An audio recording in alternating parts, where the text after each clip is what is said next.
good afternoon, everybody. Welcome to Talking Chickens number 53 with Doug Hummell of Buttercup and Guinea Club fame. Say that, don't say that lightly. Fame. Now I'm telling you, he brought him back from. Well, let's just say that Matt and I have been doing this a long time, and it's been a lot of years since we've seen more than a Buttercup, if that, bantam or large fowl in any show, and a lot longer than we ever saw when it was worth it. Poop. I'm going to clean it up today because I remembered not to say shit. Oh, I'm sorry. Anyhow, but we're going to welcome Doug here in a minute. Matt, we got any updates? No, I think everything's pretty good. I don't have anything new. Just remember our sponsors down there. Rozier Poultry Supply, Eagle Nest Hatchery, and our affiliate, Hatching Time. And it's all going well. So if you can hear peeps in the background, that's because, well, somehow I thought I'd have no fertility, and I've got a basket full of chicks that need to come out of there in a little bit. But that's never a bad thing, I guess. I guess we'll have a few early, and I think it's mostly big black cochins, a few white leghorns. Thank you, John Beamer. Few black cochin bantams. Oh, and Old English. Thanks to Jimmy Sorrells. There's a few of them there. Not many of anything. That was the first test hatch, and then the bottom fell out on the temperatures, and there have been no more test hatches. Hopefully, in the next 2 weeks, I look for to get that going. If you have ordered chicks, hang in there. It looks like March, so we'll see when we can get them going. But there's a few things coming down the road here in the next few weeks, and we'll talk about them later. Speaking of Eagle Nest Hatchery, I was there. Terry and I were there last Tuesday, and no, it was this week. What the hell day? This is Thursday. We were there Tuesday and Wednesday of this week. Got there just in time to help set, I don't know, I think it was maybe 4,000 eggs. So Terry got to experience racking eggs and 2 different kinds of racks for 2 different kinds of incubators, and then sorting chicks. We had a really, really nice hatch of Cornish, cross, broilers, whatever you want to call them. So we got them all boxed up. They were going to local people. We have not started shipping yet. So, but everything's rolling along, and the ducks and geese are laying now. We'll do some candling this week. We got a big candler built, so we can candle. You have to candle the waterfowl eggs about after a week to 10 days, because if one of those is bad, it's not like a bad chicken egg. Waterfowl eggs blow up. That's nasty in a 30,000 egg incubator. So we will be candling them, and chickens generally only get candled when they go into the hatch. It's a little bit different, so we'll see how that goes. So anyway, and with that, oh, and we will be next weekend. Maddie and I will be heading to Alabama.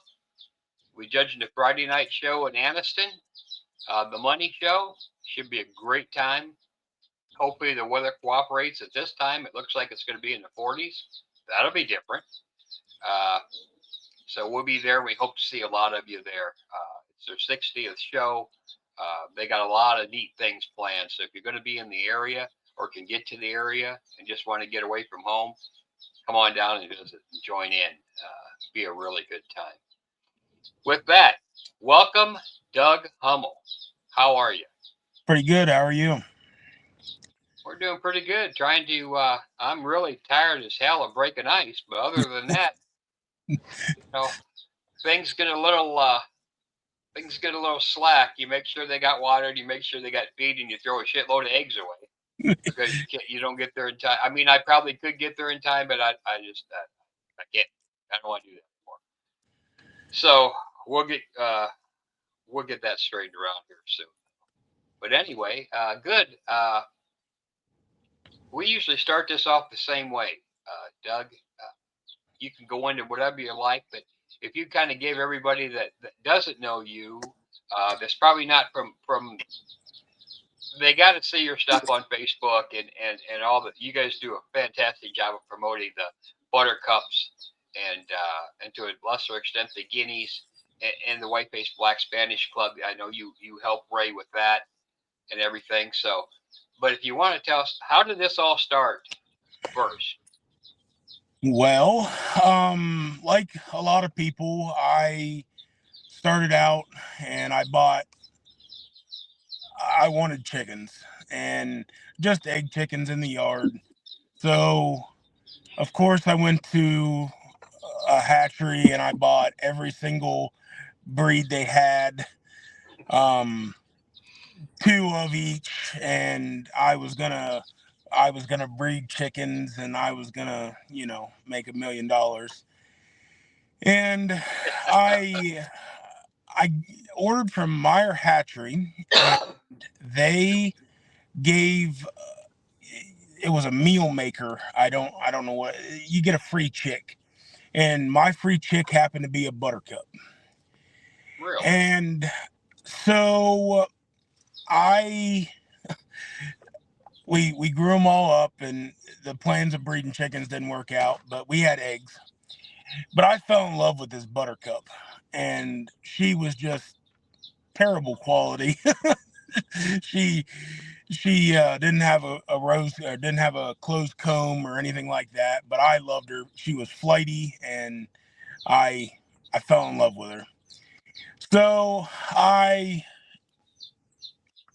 went on the hunt, and I couldn't find them other than at hatcheries. And um, I posted on Facebook, and I found a gentleman, Nick Tella in Rhode Island, that I bought two pullets off of, and then Bob Burkmeyer in New York.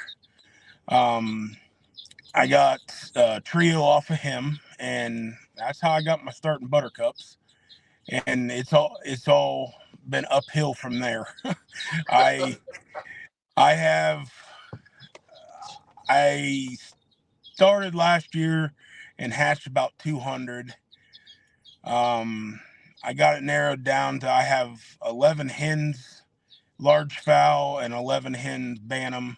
Um, I am single mating, only breeding off 4 bantams this year. Um, I my goal this year is 300. Uh, I don't know if that's going to happen or not between large fowl and bantam, but I have big goals for the breed. I Like you said, I am the president of the American Buttercup Club, uh, and we are 100% going full tilt as hard as we can to promote the breed. Um, I have a lot of great people behind me in that are really, I couldn't do it without them. Uh, we have Actually, I'd like to give a shout out to our Michigan State rep, which is an 8-year-old little girl, Elizabeth. She is Our youth program is the heart and soul of our breed club. Um, Anything we can do to help youth, that's the way we want to do it. That's good. But Well, yeah, you gotta foster that, Doug, in new exhibitors and up and coming exhibitors, young kids, because Buttercup's been around forever, yeah, and except for a couple of times that we can remember in our lives, Matt and I, there's hardly ever been any shown. Nobody has picked up the the the flag, right? It's either one person and then but nobody else gets into it, and I don't know if they ever really shared. Things were different 45 years ago or 40 years ago, whatever.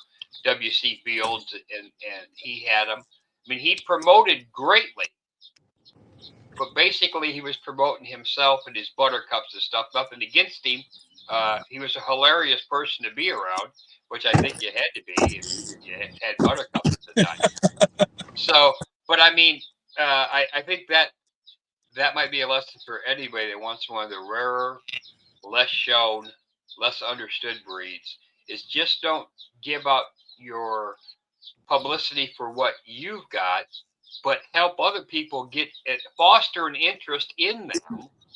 And if they don't like it, that's fine. But you might find one or two that they get as passionate as you are. Well, then the whole breed can take off. Yes.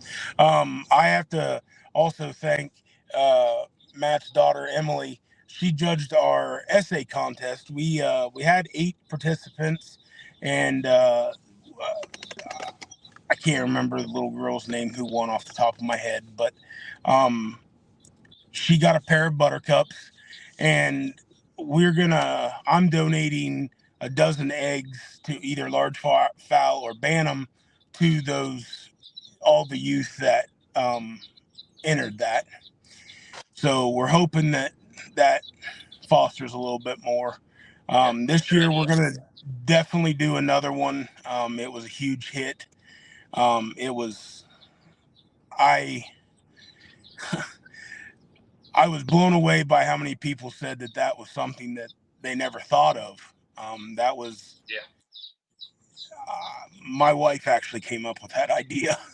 So, Actually, sometimes that promoting the youth is always kind of like a hindsight type deal or a back burner deal. And you guys have been really good about putting the kids right out front. And it's kind of a breed that attracts them. So, some of the unique stuff, usually when we were kids going through the Murray McMurray catalog, oh, look at them Buttercup. The only problem was when you got them, they didn't look nothing like what was in the catalog or the killing. So that happened a lot back then. I know years ago I had got some Lakenvelders from them, which was at the time and still is a pretty rare breed, but they were pretty nice and did pretty well with them when I had them. But unlike you, I couldn't stand that craziness. So they had to go. I like my birds that they like to roost in the rafters. That's the kind of bird I like. I like my crazy Mediterranean breeds. I actually I have been trying to, promote the breed, and then like Matt, I appreciate you uploading them, but I've been writing some articles about Buttercups, just trying to break that stigma that they are crazy. I mean, they are flighty, but they can be worked down with handling and stuff like that. And I'll let everybody know too, those are all on the ABA members only site. We uploaded those, and you'll see some of them in the upcoming newsletters and yearbooks. So, and Ray Dillon had an article too that's uploaded over there. So it's always good to get new stuff. Like I told you when you were doing it, I said not many people want to take the time anymore to write something down. They want it in a video or in a YouTube or whatever. So some of us old timers still like to read it. So I appreciate you doing that. What's the one thing you want to tell everybody? This is the question everybody wants: is what's the one big piece of advice for somebody that wants to get into Buttercups?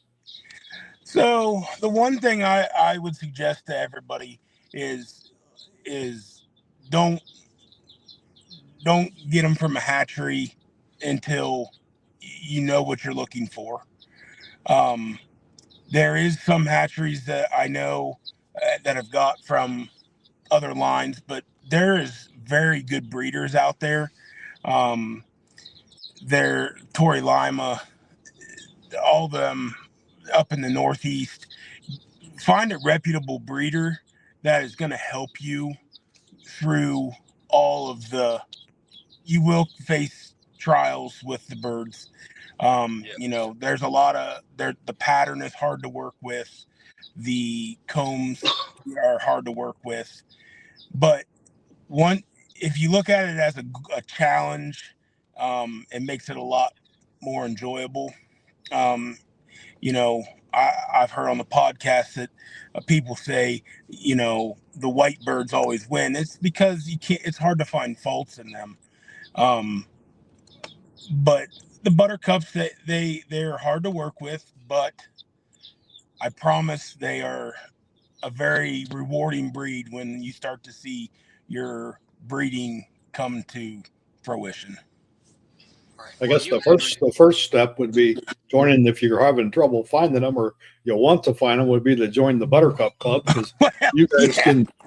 can save them a whole bunch of headaches trying to find birds. That's usually where everybody kind of falls down. So if you're Yep. looking for buttercups, get a hold of Doug, and he's got a good online presence, and you can get to some of the breeders in your area as well. And then if you're in the Midwest, my God, Doug's at almost every show with a whole slew of them. So him and his brother are cooping them in for hours. So he did learn one lesson we taught was, if you're going to show rare stuff, show a lot of them, and you have done that. You've put them down so that we have to actually get in there and judge. So that's a good thing. I like to show up with at least 25. Yep. I took that from you guys. I mean, listening to the podcast and things of that nature, you got to show a lot of them, and you need to have, you need to have quality, but you also need to put them down in numbers. Yeah, that lets us see the consistency, or if you've got questions, we can tell you. And I've told you that before. And I like the idea that you're just breeding from a couple pairs, because you're kind of narrowing down those issues when you're just breeding from a few select birds. And then what you get out of those, I think you're going to see a lot more consistency and probably better birds down the road. I agree, but the part to start that is, Doug, you raised 200. Yes, You sir. have to have numbers when you first, before you can get picky. You got to have something to picky from. Yep. And you did. There just weren't. You racing 200. Granted, I haven't kept track, but I don't know until you start showing if Matt and I have seen 200 buttercups ever in our career and 50 plus years doing this. So that's the first thing is you thought about, I have to make the flock. Yes. Yeah, you have to make the flock before you start worrying about, I didn't win. Well, no, you didn't win. You have to have something to breed from to make those progressions. And you are correct. It's a great feel of accomplishment when you start winning. In your case, it wouldn't be best to breed, but when you're stepping out. Oh, no, he's got a few AOCCLs in there. Yeah, I was Yep. going to say. And when you stepped out into that, because He got all their attention then. you started the country. I mean, you've got these two guys in AOCCL. You've got some hellacious Polish in AOCCL, and the Cornish more times than not in the AOCCL, and a couple other ones. You got to have your show shoes on and know what you're doing to get where you need to go. I think that's fantastic. I have been fortunate enough to receive some AOCCLs and some Mediterraneans. In my wildest dreams, I would have never expected that in my second year. I've only been at this for 2 years. I started from a little bit now, to get to the point that I am at now. I couldn't fathom it. I see that, you put the time in, and it'll come to the top. Dedication. Mike was talking. I had seen shouldn't say that word. I seen a lot of buttercups when my daughter was at the University of Arkansas, Emily and Michael Schwalm, mom, and Josh Flees and all. So they had the luck, I guess, that their professor let them have them. And he found them at a swap meet, the Spanish and the buttercups, and he let them raise what they wanted. So they're raising like 600, 700, 800 buttercup bantams, Spanish bantams, and then culling ruthlessly down. So they had some good lines, and they were the old Joe Templeton lines of buttercups and Spanish, which were good ones to begin with. But they had some good lines to go from, and they did wonders with both those breeds. And then they all kind of got up and graduated, and Dr. Bramwell went to work for James Way Incubators, and the show flocks kind of dissipated, and they went every which way. And with the biosecurity rules out there, they had a hard time, just giving them away. So I did see a lot of them, but I don't know that I seen after they got done culling. I seen some quality in the Bantams only, not the large fowl, but they did have a decent line of Bantams going there at one time in both Spanish and Buttercup. So they were out there. It's just where they went was the problem. And I think probably all of what you're seeing around is probably can be traced back to some of that stuff. No, I definitely agree. I would say that would sound like heaven to have about 600 to 700 buttercups running around. That's got to be that would be something, that's for sure. Well, the one thing about those 5 or 6 kids that were out there at the time, John Alden, I think, was there too, and Zach Arban. There was a whole bunch of them that were show kids that went into poultry science at the University of Arkansas. They learned right off the bat. They were ruthless cullers. I mean, you think Mike and I are bad. they would cull them down to damn near nothing, and then they breed from those. And then, they had wrote out specific goals for their breeding programs and how what they're trying to improve this year. And they went 4 or 5 years like that, and did a good job of it. So it wasn't like, they raised a bunch, but boy, they sorted down to just a few to use the next year. And then Zach Rose was there too. In Slumba, Michael. Yeah, Michael was big with the Spanish and the Buttercups. Those were kind of his things. So a good deal. And I guess leading us into that, whatever got you into guineas? Well, I'm about 6 years ago, I met the most beautiful lady in the world, and she likes guineas. And nicest. And nicest. Nicest. I can attest to all that. And that nicest part is right up there. Yep, she's one of my nicest clerks. Yeah, she is a saint. My wife is amazing, but she has a soft spot for guineas, and I don't. I shouldn't say I don't. I didn't.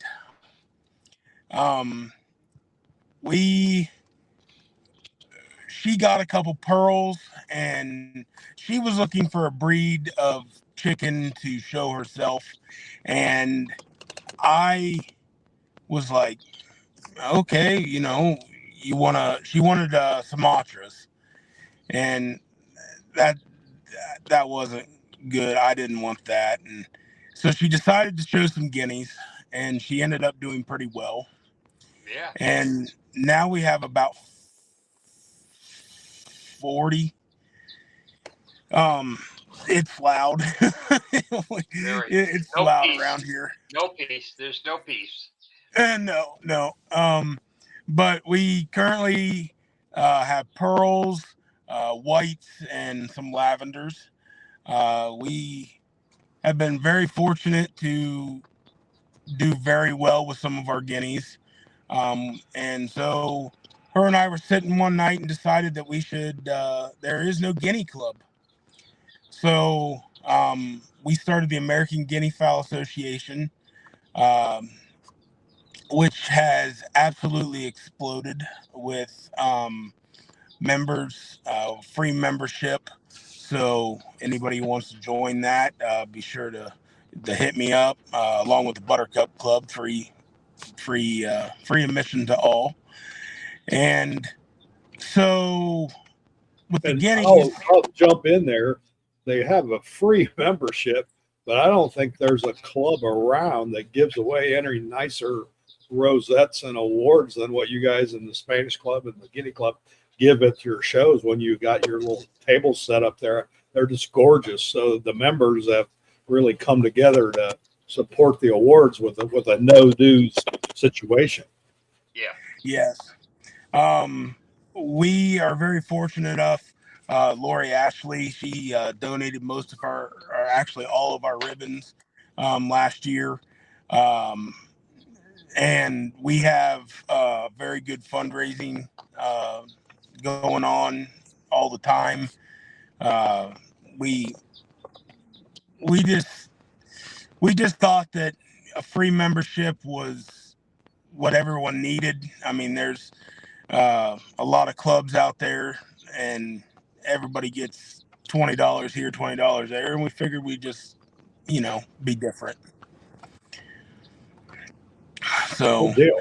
I mean, it's really great. And I see it exploding and getting bigger and bigger. So that's a good thing in the hobby whenever we get new stuff going. So, yeah, we have right around 100 members right now in the Guinea Club, and around 50 members in the Buttercup Club. And I do not know how many we have in the Spanish Club right now. I've had some health issues, so I've taken a step back in the Spanish Club a little bit. So I'm not up to date on everything, but I can definitely help somebody out in the Spanish world also. All right. Yeah, that's you and Ray Dillon are really hammering the Spanish Club, and of course, Ray's had some monumental problems in the past couple weeks. Yes. But I noticed their auctions on Erin. I got corrected. Her name is Erin Corden is having the auction. The last batch goes up Friday. So those that are interested in getting some nice stuff, there's lots of eggs, birds, all kinds of things donated on there that you can get on Friday. They're going to put them up Friday. So that'll be the last batch. I think she's done really well for that. And yeah, she's done a great job. She, I saw that she posted just over $7,000 at the current moment, which is awesome. Ray and Branson are very, very, very dear friends of mine, and I wanted to help them. So I didn't know how to do it, but she has taken the reins and made it an awesome deal. I agree. But so on top these guineas, of is there any secrets to raising these guineas? So I'll tell you my brief guinea story. When I was a kid, my uncle had a big laying flock that I took care of, and he decided that he wanted to call them to watch the yard, so he wanted some guineas, and he got those damn things, and they were in that barn. Every time I go in there, you're talking about a 400 head flock, so I go in there and gather eggs by the buckets. And then we had an egg washer, and then we on flats, and he sold them to a bakery, local bakery here in town. But those damn guineas would swoop down at me out of the rafters as I was gathering eggs out of those nests, and I dearly hated them. From day one, I thought that's a vile creature. So the people that love them, I appreciate it, but Lord, I don't know how you do it. well, we have right now we have 2 breeding pens. In a 8x10 barn. I found that they do a lot better if they are free range. Guineas don't, as all of the birds that I own, they are not birds that like to get penned up. They like to be free range. They're active. My neighbors hate them. But I don't have ticks. I haven't pulled a tick off my dog since we've had guineas. But we do find that they hatch their own very, very, very well. When we do try to pin them up to get the eggs, we tend to not get as many eggs. But with the colors and trying to stay with the standard, we're going to pin them up this year and see what we can do. I know a neat thing, Dustin. When we were looking when he was starting up the hatchery, he sent me to some material from this Iowa guinea farm out there, and they have 4,000 or 5,000 breeding head of guineas. And I thought, oh my God! And they had a video where they were moving them from one barn to another. They had a border collie or a regular collie, but that dog was herding them guineas from one building to the other. And I thought, how in the heck? And to find out they're all pinioned, so they can't fly, which would be a great. I told myself that's a great idea, because everybody's problem with guineas is they get up and get into everything. But that's a good way to keep them if you don't want them flying over in the neighbor's yard. We have a big tree in our backyard, and it doesn't matter when it was -17 and the wind blowing. They don't care. They are the most hardy bird I've ever been around. They don't get sick. They can handle the cold. They can handle the heat. Yep. There's just something about them. They are truly a unique creature. But they're loud, and there's no middle ground. You either love them or you Yep. hate them. Yep, that's kind of it. There's no lukewarm. No, there is not. We have, I don't know, probably 20 in the barn right now, and they don't generally squawk unless somebody pulls in. But when they do, you can hear it through the house because they're just so loud. Yeah, they're great watchdogs. I am not a Guinea fan. I am probably the complete opposite of a Guinea fan. I appreciate a good one, especially if it's someone else's. But my star was my youngest son, Ben. He loved guineas. But of course, he would, since, Dad despised them. And one time he said, I want to buy some guineas. I said, well, I'm not going to help you. You go pick your guineas out. So it was at Columbus. Matt and I were there. And he was hell in the sale area, man. When we used to have the sale area in the barn, right? And in the chicken barn. And he was hell on that. We'd put him in there, and then we'd let him keep half of whatever he sold of ours. I mean, that kid would sell, baby. But he found these guineas, and there was like 30 in this pen, and he said $10 each. And I said, all right, well, you got money. He crawled around them guineas and come out with a trio. And I'll be damned if that male guinea went undefeated, was reserve champion of the entire show at Southern Ohio Poultry Association one show. It was just amazing. And, of course, I still hated him. And the reason I didn't like him is, I'm going to tell you a good point about him is, I raised big cochins. And God love them, but they are not the most astute poultry in the world. But that guinea, it always run with the females. The males absolutely terrorize everything. They are the fightingest sons of bitches that ever walked the face of the earth to chickens. And if the chickens are timid, they'll find a way to get in there and bully the shit out. Anyhow, this guinea, she just kind of hung around. And she'd jump up in a layer cage and lay. And of course, Terry likes guineas. But she, whenever a hawk was anywhere in the area, and there's a lot of hawks here, she let out that scream. And after about 2 times, those cochins, they didn't know why they were running, but they would go on a dead run, which is hilarious to watch anyway. Coaches is like fast hounds running. They get right to the barn and stand right by the barn or wherever she was. If she was under the eave, they get right under the eave with her. So I got to give her credit. It's hard to tell how many coachings she saved because she would see all that shit, and they don't look up. They could care less. They're looking at your feet. You ever try to walk through a coaching pen? They stare at your feet.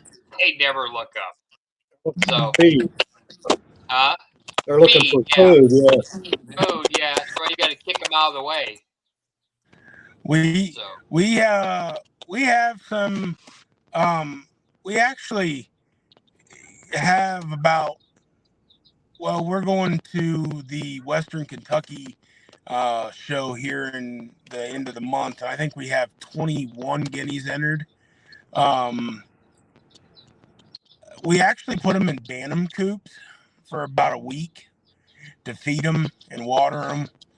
And our guineas aren't run away from you scared. You can reach down and touch them if they don't see you coming, and they'll just move about 2 or 3 feet away, but they don't run from you or try to attack you. Some of the big males, they get a little feisty when you get them in your hand, which they have pretty good bite pressure. Well, I don't. The But males are never mean to me, but to the other chickens. I mean, to oh, chickens, they were rough, especially on coaches. Now the females, if there was no male around, they go with them. They don't care. But a male, I'm telling you, especially in the spring. Oof. And of course, the only thing I really cared about them not getting into were the coaching pens. And you know what they went into every time, don't you? The coaching pen. yeah, they have a notorious way to get into where they're not supposed to be. Um, I have. I also raise Buff Orpingtons, and I have two guineas that I don't know how they get in there, but that's where they want to live. And they are best friends with my Orpingtons, and they just decided that's where they want to live. I don't necessarily want them in there, but that's where they are. They are So good layers. When they're laying, I'll tell you what, my wife loves cooking with them. uh, They, I've actually heard they're really good to cook with. I'm not 100%. I've actually never ate a guinea egg. My wife won't let me. We hatch every guinea egg we get, regardless of how many there are. So she is pretty serious about her guineas.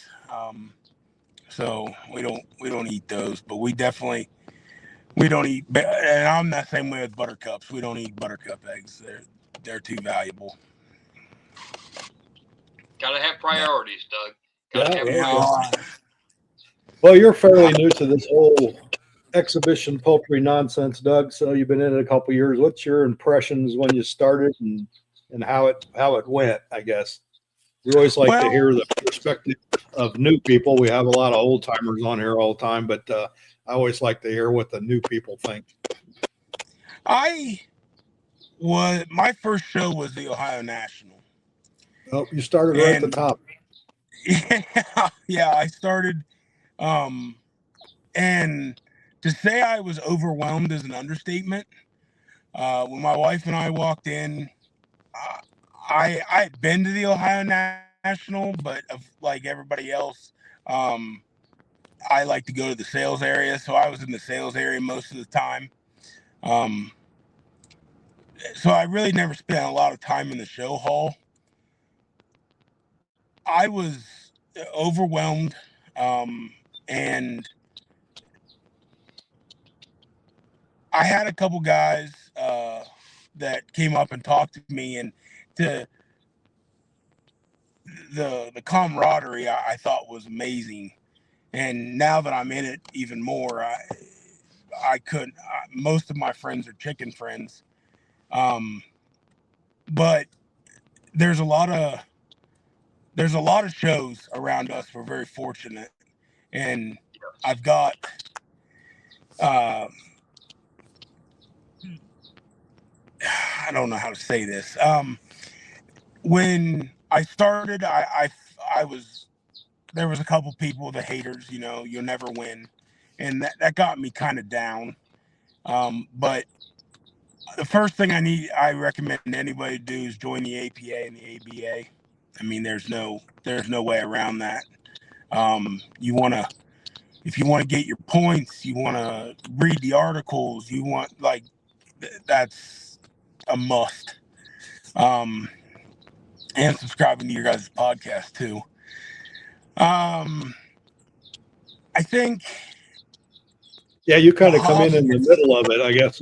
We started this a year ago in February, so you got in on the ground floor of podcasting. Yes. I've watched every episode. Actually, probably watched every episode twice. I couldn't. Wealth of knowledge. You know, talking to guys sitting around talking chickens is what I could do every day, all day. And to hear old stories, things like that, I've learned that in the poultry hobby, nothing is really guarded. Everybody will pretty much tell you everything. You just have to ask.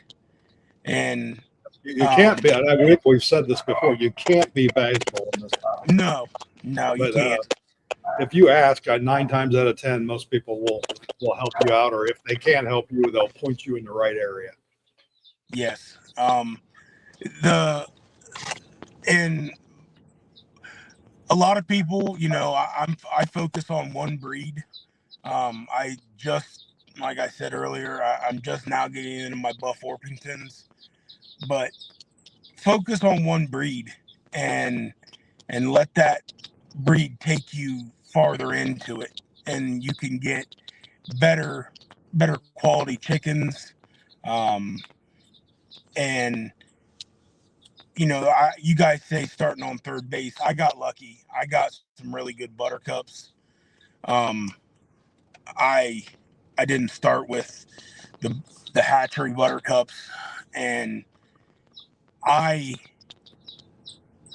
couldn't do it without. I've called you, Matt, quite a bit, asking just what I felt was a dumb question, and my wife's like, "I can't believe you're gonna message him that question." And it's like, I don't know, and having somebody as a mentor is something to me that everyone needs. You can't go blindly into it, or you'll lose. You know, you're not gonna win every show. I mean, you're not gonna. You might not make it to champion row every show, but you will 100% make friends, and those friends can talk chickens with you year round. I mean, I talk to Ray Dillon every day, and we, I know, I know what his breeding strategy is, and he knows what mine is, and it's just a great. I've met so many people that are just so helpful, and uh, it to me, the hobby is not necessarily about the chickens to me anymore. It's about the friends that I've made along the way. Yeah, the chickens are kind of the birds are kind of a bonus. It's Yes. kind of why we get together, but I know him and I sometimes we might not have stuff that's ready to go, but we go anyways. It's because we want to go. We've been cooped up all winter or all summer, haven't done much, and we want to get out and go see everybody. So it's always good to. That's why we're going to Alabama next weekend. We rarely turn down that chance because we get to go down there and see people we haven't seen for a while, and see birds we haven't seen for a while, and lots of good birds. So it's a good facility and a good place to get out and go do it. And another thing about that, Doug, we were talking about having mentors, and I want people to understand this. It's just not people starting out that have mentors or need mentors. I mean, they could be your peer. They could be someone that you guys compete against, but still, I hope you didn't leave, Doug. Doug, I'm going to finish the thought. Yeah, he's on his phone, so he's probably got a call coming in or something. Yep, probably Ray Dillon. Anyway, but what you could do is, I mean, there's a lot of them. Matt has a lot of them, and I do too. But I mean, that are in the breed. I mean, the people that breed cochins. There he is. There we go. I was saying, Doug, the mentoring is even your peers that you compete with all the time. If you're in Old English or in our case coaches, I mean it's nothing. If someone I respect greatly as a breeder and as a friend in person, like Matt McCammon. I mean, I'm trying to remember, and Matt and I are trying to juggle something in our head. It's nothing to reach out to Matt and say, "Hey," and ask the question. And then usually they'll answer you and go, "Oh, shit, I knew that." But if you don't, if it's not recalling, even your peers, you reach out and talk to them. It's just in Old English. It's the same. No matter what you're in, develop those relationships where if you're having a problem or if you just want to bullshit with someone for a while, there's no better place than chicken people. And I think part of that is Yeah, that's 100% correct. right. And most of my friends, I mean, I still have other friends, but the people that I connect with and talk to the most are either chicken people or horse people. Not as many horse people because usually they're even busier. You think we're busy. Well, we're talking big money. So, I mean, and it takes a little bit longer to develop those friendships and they're on a peer to peer basis because you're competing for thousands of dollars. We don't compete for shit. You know what I mean? We're the money show. How much is that going to get you? It's going to cost you more to go, but still you go. And I mean, this is not about the money. And if it is about the money, things that will happen are you will end up having no friends. You will have acquaintances. You won't get that friendship part. You won't get that camaraderie part. You won't get the let's go out and get a bite to eat part. Let's sit here and drink part. Let's go to lunch part. At the show, you just leave and go to lunch and sit and bullshit in a group. Everybody needs something like that, even if it's not chickens or ducks or guineas or something like that. Humans thrive on that. You have to have something you can talk to people and relate to people on. There are no better people than chicken people. They're just as good, maybe, but there are no better. I I'm done. agree. And just to show, and just to as proof of that is for the benefit for Ray. Exactly. I mean, the people come. A pair of coal ducks went for $100. That together and came together to help Ray, and that's the kind of hobby you want to be in, where everybody's got your back. As much as I would love to beat Matt in the AOCCL, I'm still gonna I'm I'm still friends with him. It's funny And if he you say beats that. me, You that's say that, awesome and too. when I first started with the Chanticleers, it was Mike goes, "Oh my God, you got to go get some all those Cornish, all those Polish." And I said, "Well, I like them. We're going to take them anyway." So that's what we did. And pretty soon, the Cornish people were running away from us in the aisles, and the Polish people were saying, "Oh God, here he comes again." Because they usually know I'm not going to show them unless they're ready to go. So we look, he's cutting out on his phone, but yeah, that's it. I've never feared any class. I've got my ass whipped a whole bunch of times, and won a couple, so I'm happy with that. Yeah. What's the old saying? You have Melissa to learn. Chuckers has got me a lot with her beautiful Polish. Oh yeah, yeah. She's got a lot of people, Doug. But yeah, and very deserving too. Oh yeah, yeah. Melissa puts her heart in it. We need to get her on here because I've had a lot of requests for Polish people. And I know she's busy too, but her and her husband Larry both have. And I kind of known them since they started because I used to sell them feed too. So they've been at it a while here, probably 8 or 9 years, and have been through everything that we've been through. Starting out. So I'm glad to see them rise to the top, and they're doing very well right now. And the Silkies too. And Silkies, yeah, she's in two tough, high maintenance breeds, and I've seen videos and pictures of their facilities, and they're good friends with my old buddy Joel Henning. He went down and designed it for him, and they kind of follow his mentorship and have done well with it. And I haven't had them. Not the Silkies, but I haven't had Polish for lots of times. That's not an easy feat to get one of them in condition. So no, but you can't get any better than Joel Henning. Nope. And Joel was if you wasn't around in those days, but Joel was Mr. Meticulous. He would put down 20 large fowl Polish that were just perfect. And if they wasn't, he didn't bring them. So she kind of learned from a really good mentor how to do it. I can't say enough about the AOCCO class in general. It's definitely an uphill battle for me being in Buttercups. I'd like to see more Buttercups, but we're I got about 50 dozen eggs spoken for this year. Wow. They'll So, come. They all come. I think probably that class, the OCCL class, has kind of always been like, even like moderns. It's usually one of the smaller classes. There wasn't a whole lot. And then, the Cornish people were always there, and there was always a few Polish. But then here come this new breed in the 70s called the Americana.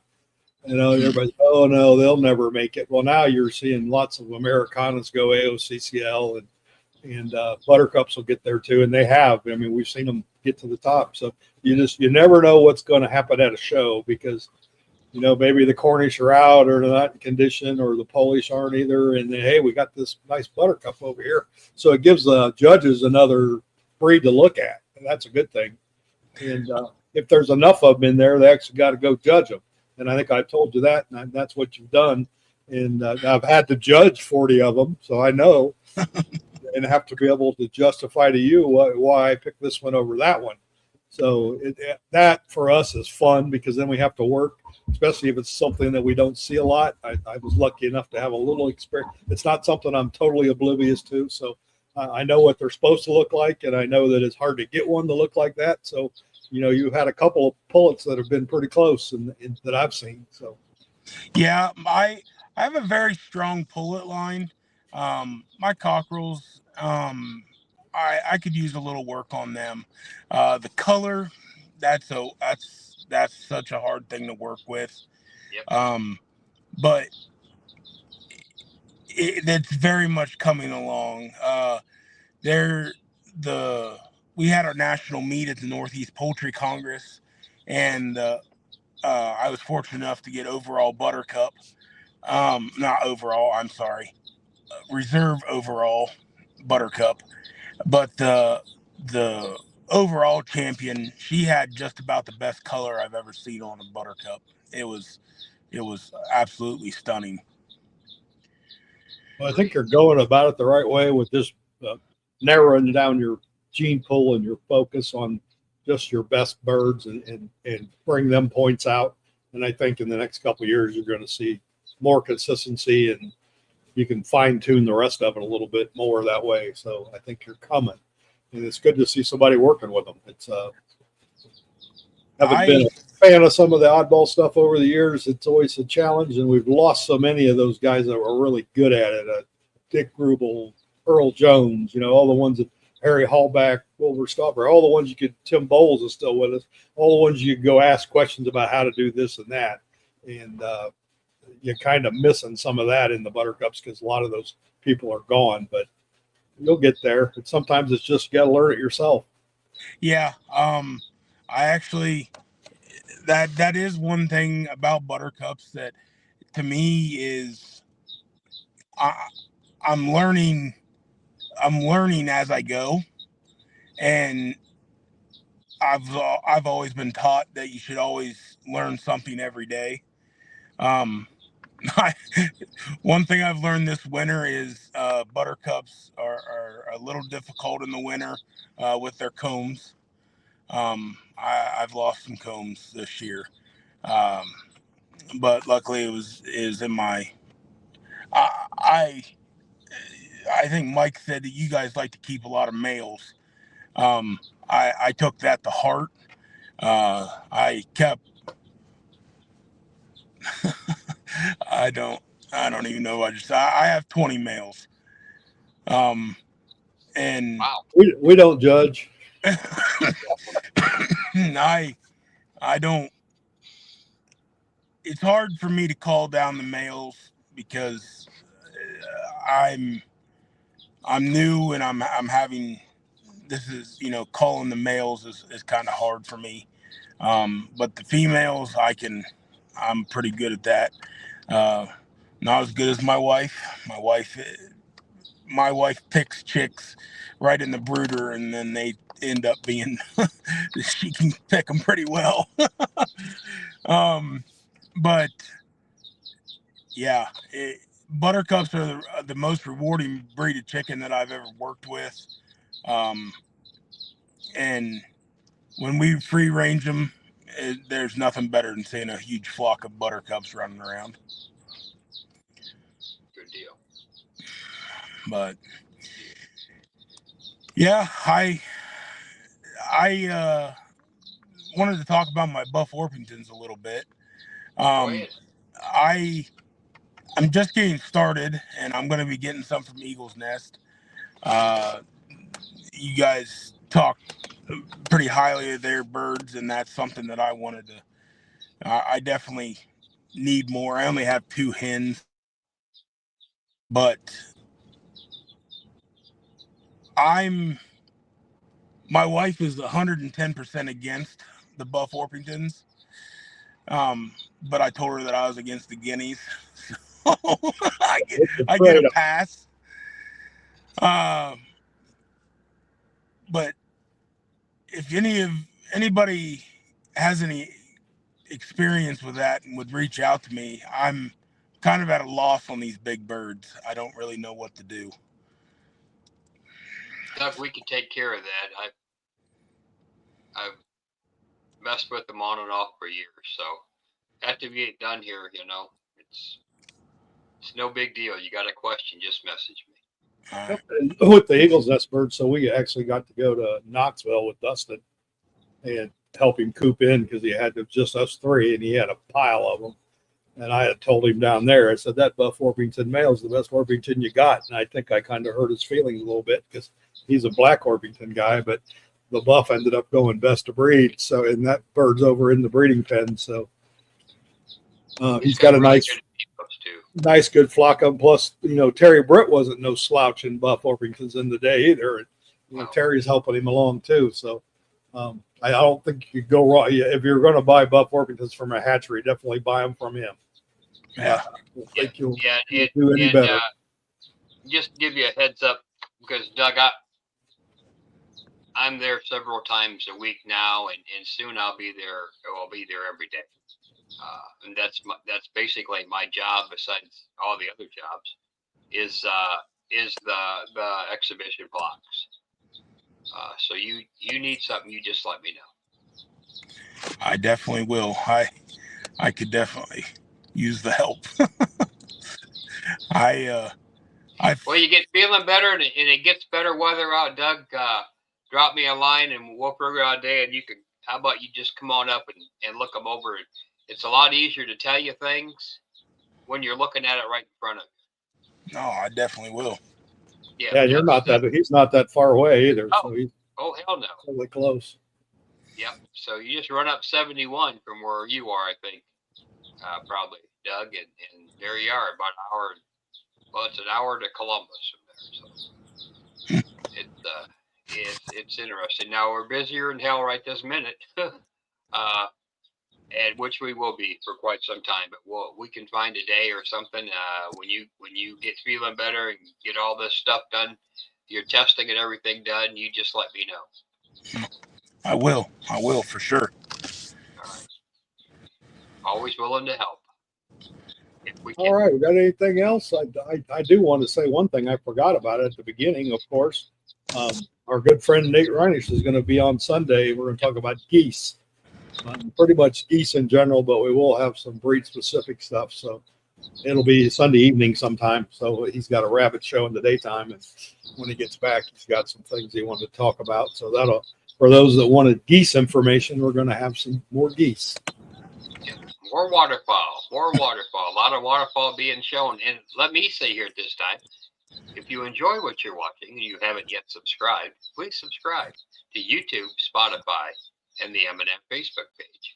Subscribe, like really helps, and comment.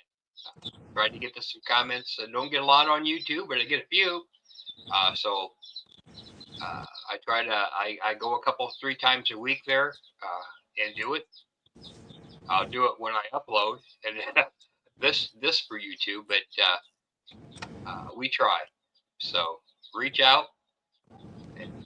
Yeah, we've been busy this week answering messages. So I have 3 of them that I work with. Got my personal page, and we got the M&M page. I think I got them all covered. And then I do help Dustin out with the ones I can't answer on the Eagle's Nest page. So I think we're all caught up over there. But I'm going to tell everybody at Eagles Nest right now, he's so busy that your best bet is to call and Always. try to talk to either him or Jordan, and they'll get you the stuff right away. So sometimes you ask questions that I just don't know. So as far as shipping and things like that, I can't help you with, but I can help you with the general stuff, and I try to cover them for him so he don't have to take the time out to do it. And then he knows if I'm saying, Dustin, you need to go answer some questions, you need to get over there. So, but it's going good. His business has been good, and we're looking for a big year. So Rozier's will be this weekend. Rozier's will be at the Indiana Pigeon Breeders Show in Greenfield, Indiana. So that's Saturday at the fairgrounds and 4-H fairgrounds in Greenfield. If you've never been to a pigeon show and you want to go to probably one of the largest ones in the Midwest, you want to get over there and get there early because they start selling about 7, 8 o'clock, and the show starts at 9, and usually by 2 or 3 they're gone. So it's a fairly quick event. And Rozier's will be there. Head to Montana Mike's, celebrate, talk, get right on 70 if you're going east and west, and away you go. There you go. So it's in a good spot. So I want to give them a plug. I'm not going to make it this year, but too much going on here and too much winter is the problem. And then we're I just saw that they got Tony's treasure tablets, and I'm excited about that. Yeah, we talked her into that because that's one of our favorites. We don't medicate a lot, but I do use that. So. Yeah, I didn't know she had them yet. I hadn't heard that, so I'll have to give her hell about, Well, they picked up their pigeon lines a lot, and that's a real popular. If you can't fix a pigeon with anything else, usually Tony's Treasure will do it, and I've used it with some success on bantams. I've never tried it with big chickens.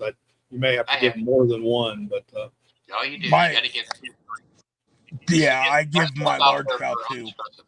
Yep. 2 or 3. I got a little program. If I have to do it, I don't do anything often. I don't like using medication, but if it's something that I decided I need to, or if something happens at a show and they come home and they're not quite the way they were when they went, or something like that, I'm telling you, you give them a Tony's Treasure, 2 Doxy tablets. If that don't help them, they're going to die. Yeah, that's a fact. They're really good stuff. I don't know everything that's in Tony. Squirt a Nutri-Drench. Yes. Well, that is true. You know what? When you give those pills, whatever pills, if you chase them with Nutri-Drench or whatever, that's what we're going to say. There's others out there, but you chase them with some high-powered vitamins, minerals, and electrolytes. After that, right down their throat, after the pills, you'll see an improvement. Because that'll make them start drinking and start eating and moving around a little bit. Now, it's a bitch in this weather, folks. If you're outside and you're not inside with them, it's a bitch. But keep that stuff handy no matter what, and it will do you more. It will never hurt them. And to me, there's nothing better than them. Those little pills are not cheap. 100 of them is $20-some. But if you use them, just when you need them, that little itty bitty thing of 100 pills, and they're small pills, they work wonders. Isn't that right, Doug? Oh yeah, I have racing homers, and I actually stumbled across it myself on accident. I had some pigeons with canker, and somehow I won't say names. Put the pigeon water in the chicken water, and I got canker in my chickens. And I'm like, well, if it fixes chickens, fixes pigeons, it'll fix chickens. Well, come to find out, it treats chickens just like it does pigeons. Yeah. Always been a really good medication. And chicken. Is who told me about it, and he's like you with all the pigeons. I mean, he had all the racers too, and he swore he never went to a chicken show or anything else. In his little kit, there was always a small bottle, at least a small bottle of Tony's Treasures. And he told me it's the greatest thing in the world. I mean, probably other than killing. So. We try not to medicate very often, but when we do, it's usually a Tony's Treasure tablet. I use a lot of, if I do have medicines that I do need to give, it generally is pigeon medications. Yeah, me too. Well, it's about all we can get anymore because the regulations for livestock have kind of eliminated all the antibiotics for their use. So. But pigeons aren't regulated, so you can give them that stuff. And there's a million of them, but that's one that I really call out. The other one was they used to have, and I still use it, is one drop, one eye, one time. If they get that eye stuff, that tends to knock that right out, and don't even know what's in it. That they don't even tell you, but it works. Don't do both eyes. Don't do don't both do eyes both at the eyes. same time. We found that out. One at a time. We have, I don't know, probably, I don't know, 150 racers, and then I breed Polish lynx pigeons also. So we have to treat a lot. Pigeons for some reason just decide to get sick all the time. Some of the problem with racers, and I'll give you this from my old racing days, is racing pigeons. People over medicate and over supplement everything. They think that they can find the cures in a bag, and they've got them kind of weak. I found this in my show Chinese owls years ago. They were vaccinating and doing all this stuff and medicating. You got to run these cycles, and you know what? I just quit doing it all. And you know what? After about 5 years, that flock's a whole lot healthier than it was when I started. Yeah, so, that's agree. You gotta take your lumps when you quit. Yeah. But, I did. Yeah, it's the same way with Merrick's for me and the big coaches, man. The exact same thing. I did all the vaccinating, still would get them, still die. 3 years ago, I said, to hell with this. You die, you die. Well, then a year later, it happened. And they were terrible. And then a little bit better. And then 1 year, I got tired of that shit.